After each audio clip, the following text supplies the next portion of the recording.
Λοιπόν, παιδιά, γεια σας, τι κάνετε, πώς είστε? Και σήμερα είναι το βίντεο.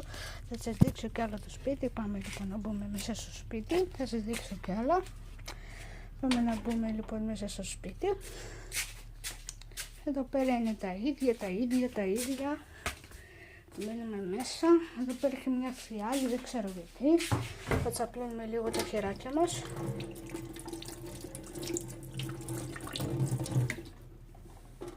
Και το κλείνουμε λοιπόν. Για να εδώ πέρα, αυτή είναι η παλιά μου για το παππούς.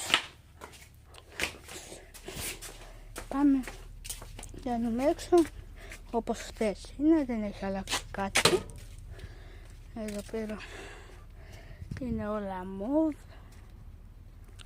Τη φορά θα ξεπνήσουμε και έξω από το σπίτι. Στο σπίτι εδώ πέρα λοιπόν πάμε.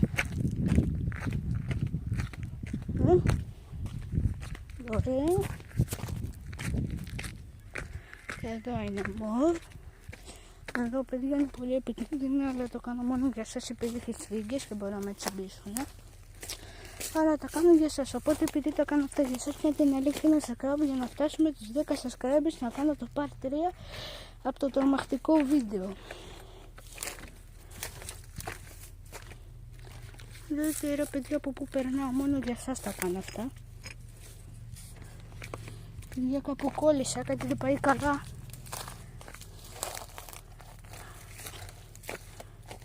Έχει πολλά πράγματα εδώ. Λοιπόν, εδώ πέρα έχει τα φυτά, είναι πρώτο. Εδώ πέρα παιδιά γεμάτο. Έχουμε πρόβλημα εδώ παιδιά, είδατε τι κάνω για σας. Οπότε το ξαναλέω, κάντε ένα like και ένα subscribe για να φτάσουμε τους 10 subscribers να κάνουμε το part 3 του τρομακτικού βίντεο, το οποίο το σπάσετε και ευχαριστώ πάρα πολύ όλους σας, το σπάσατε. Σας άρεσε πολύ από ό,τι είδα. Σας άρεσε πολύ από ό,τι... Όχι παιδιά, πήγα να πέσω. Από ό,τι είδα σας άρεσε πολύ. Μάλλον, αλλά όσοι δεν το έχετε δει, είναι στο κανάλι μου Παραφυσικά Φαινόμενα. Δηλαδή τέρατα και τρομακτικά φαντάσματα. Πάμε από εδώ.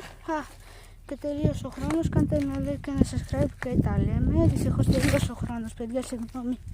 Τα λέμε.